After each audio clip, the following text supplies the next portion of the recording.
क्या आपके साथ कभी ऐसा हुआ है कि जब आप एक देवता की कभी पूजा करते थे तो कुछ सालों के बाद आपका जो मन है वो दूसरे देवता के ऊपर आने लगा?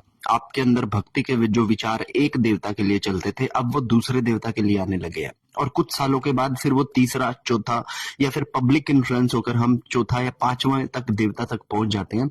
ऐसे में हम बहुत ज्यादा कंफ्यूज हो जाते हैं कि हमारे इष्ट देव कौन है, क्योंकि हम जिस तरफ देखते हैं हमें वहीं पर प्रेम दिखाई देता है अपना ईश्वर के साथ।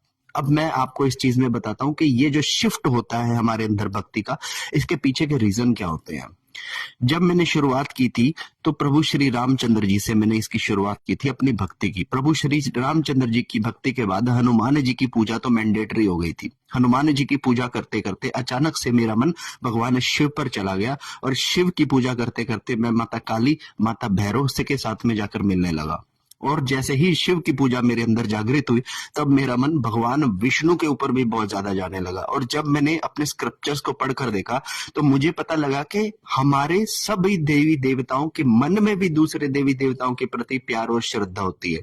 तो जब हम किसी एक देवता को बहुत ज्यादा हम प्रेम करने लगते हैं, बहुत ज्यादा भक्ति करने लगते हैं, तो उसके मन के भाव हमारे अंदर आने लगते हैं, और दूसरे देवताओं से ना चाहते हुए भी हमें प्यार और भक्ति पैदा होती है।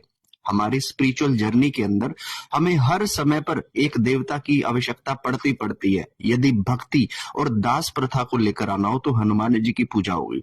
यदि जगत के कल्याण की बात को लेकर आना होगा तो प्रभु श्री रामचंद्र जी, नारायण जी की पूजा होगी। यदि शत्रुओं के संहार की बात को लेकर आना होगा तो माता काली की पूजा हम अपने आप स्वयं से ही करेंगे।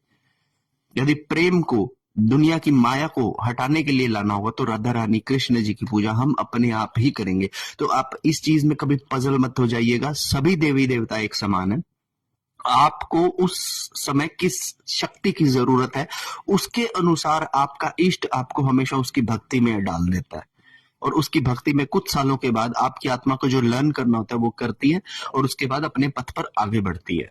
तो जब भी कभी देवता शिफ्ट होते हैं तो समझ लेना कि ईश्वर हमें सही रास्ते पर लाने के लिए अलग अलग ट्यूशन क्लासेस में भेज रहा है। हर हर महादेव।